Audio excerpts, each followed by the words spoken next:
Hello, you guys. So it has been a while since I did one of my episodes on catching up on classics. So I definitely want to come back and pick up a classic. And today that book is going to be The Pearl by John Steinbeck. The Pearl is a shorter classic. It is just under 100 pages, and I first heard about it when I was actually looking for short books to complete my reading goal last year. And I've had it on my TBR since then. I've just been really excited to read it, and especially recently because I have had great things about East of Eden, of course. I think everyone has been obsessed with East of Eden recently. Every booktalker, every bookstagrammer is talking about it, and I've definitely been feeling like I'm missing out. So I want to read it, but it is so long, and I've not read any classic that is remotely close to that length. So I am a little bit intimidated by that length, and I want to read another book by John Steinbeck first to see how I'm kind of liking his writing style, liking his prose, how he handles books. So that's why I'm picking up The Pearl now, but also it is quite a bit of a summary read. As you might have seen, I do have quite a bit of an older, more beaten up version of this book because I really wanted this cover. I really love the way it looks with the black classics. I've seen the modern classic version. I just didn't think it probably captured the subject of the book, so I wanted to get my hands on this, and the only version that was available was a very used one. So that's what I have, but I kind of like it even more because it has the sense of people having used it, and there's just something nice about it that people have enjoyed it and people have read it, and there is so many people before me that have read this. Even though it's a little bit busted, I really like it. The only thing I really know about this book is that it takes place in Mexico, if I'm right, and it follows a diver that finds a pearl. And that's kind of all I know. I probably knew a little bit more first time I put it on my list, but I think it will talk about greed and the worker dynamic, the capitalism can affect a person and their livelihood and just their whole personality. Oh, I think this is kind of like an extension of a myth or a fable. Wow, okay.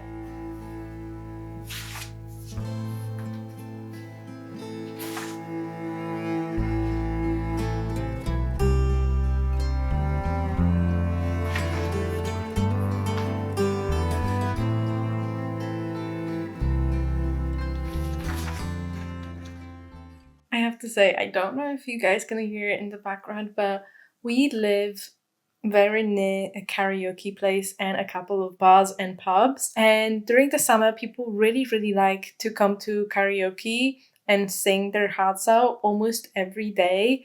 But today is Sunday, so they're even more loud and even more frequent than usually.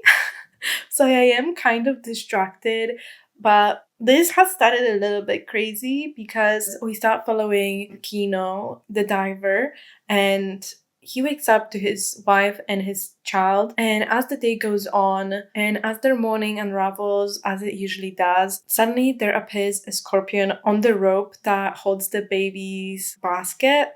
And we have this moment of suspense and trying to see if the scorpion's going to go towards the baby, what's going to happen. The mother starts praying to the gods. The father stands up and starts inching closer and closer to the scorpion. And the scorpion starts going down the rope towards the baby. When the father gets too close, the scorpion starts getting ready to sting. And when the baby starts laughing, it rocks the basket and the scorpion falls on top of him and stings it.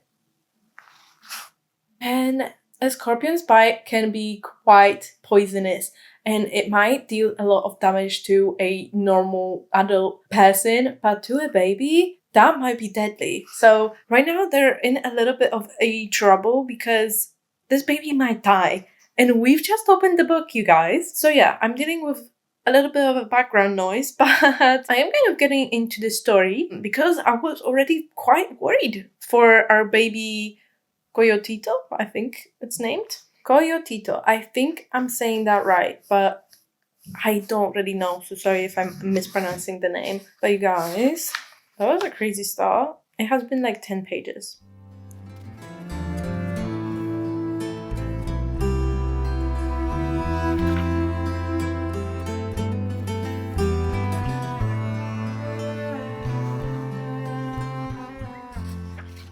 As the poison can be very, very deadly and can spread very quickly, Juana and Kino obviously have to go to the doctor, and they tell the townspeople, the village people that have gathered at their house to call on the doctor. But what I didn't tell you guys is that Juana and Kino are considered one of the most poverty-stricken people. They live in brush houses. They're kind of seen as like the outskirts of society. They live near a village that has been colonized, and the doctor that they want to go see is obviously white. The doctor is very much racially prejudiced and at one point refers to them as animals and says that he won't treat their baby even though the baby can die, and turns them away. And Kino, upon hearing this, lets out his anger and starts beating on the gate, and he splits his knuckles open. And this is the first time we kind of see anger seep out of Kino, because he's been very relaxed, very much stoic. But this is a situation that he can't really do anything about, and it's a situation that is happening outside of his power. But Juana was able to suck out some of the poison. They're just hoping that it was enough for the poison to not affect the baby. After coming back to their little village, they go to Kino's canoe, which is the most valuable thing they own and is the thing that gets them their food and their livelihood. They can dive and fish for fish,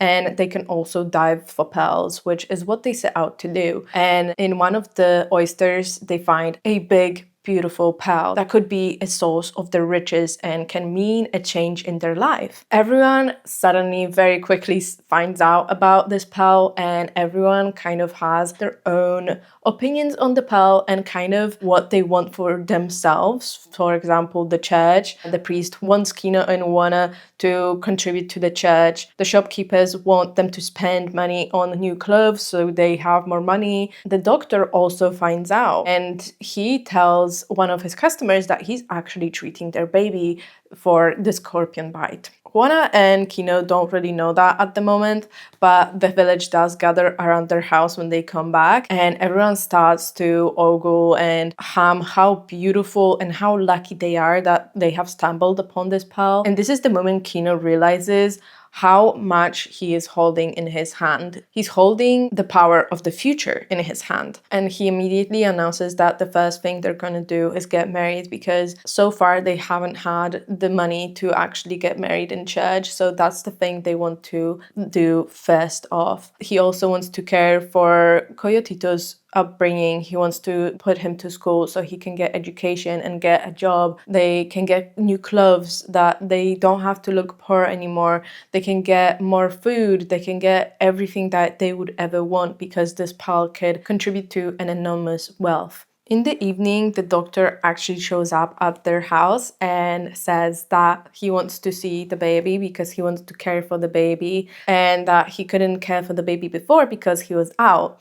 Kino's at first very reluctant to let this doctor in, because the baby Coyotito has been getting a little bit better with time, and they did just assume that Juana was able to suck out enough of the poisons so that the baby doesn't have to go through hurt and pain and this disease of the scorpion bite. But the doctor suddenly says that the disease has a nature of being able to get a little bit better, but suddenly get back with a vengeance and have a very quick onset. Kino and Juana don't really have any choice but to let the doctor look at the baby and see if the baby is okay or not. And as the doctor is looking at Coyotito, he looks at his eyelids and his eyeballs and says that, yeah, the poison is still in his body and he has to act quickly so he can dispel the poison. So he puts some powder in a gel capsule and puts this capsule in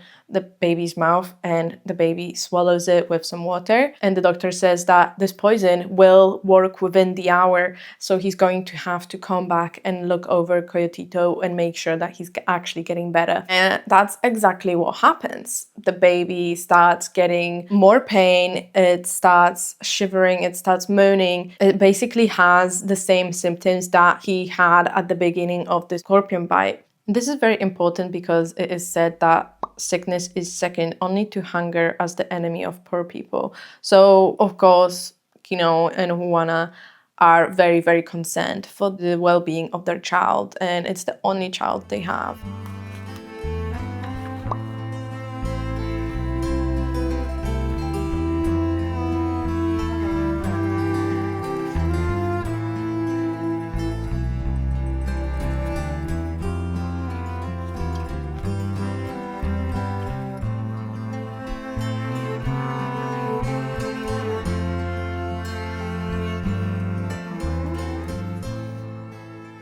The first two chapters highlight the economic inequality and the chasm of class divide. We establish the powerlessness of Kino and his marginalized community under white power. Soon after coming home with the Pearl, greed and danger starts to surround the family. With everyone's eyes on them, Kino starts getting suspicious and seeing everyone as a threat to their success. Owning something so valuable puts a target on his family, and while the Pearl is now portrayed as a source of evil, the prospect of a quote-unquote better life is too irresistible to give it up. To access the wealth that Kino deserves, he has to go to the pearl dealers to sell his pearl. These pearl dealers decide the value of the pearl, and of course they're going to offer the lowest possible price that they can in order to prevent people from gaining more capital and becoming more powerful than they are. The social class order has to remain in place, keeping the powerful powerful, blocking anyone from leaving their social position. It's a system based on oppression,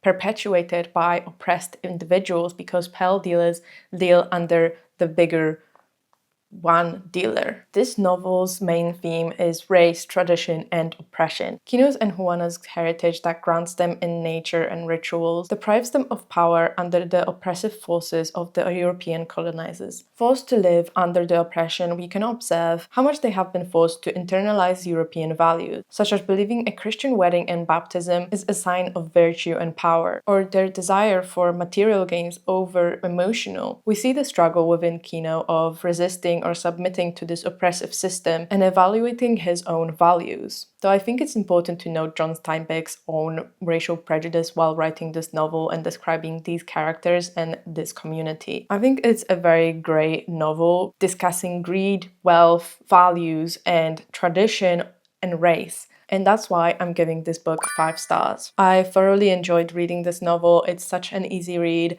It's very short. The language also is very easy, which makes me more excited for East of Eden. I don't know if I'm going to read it this year, but definitely sometime in the future.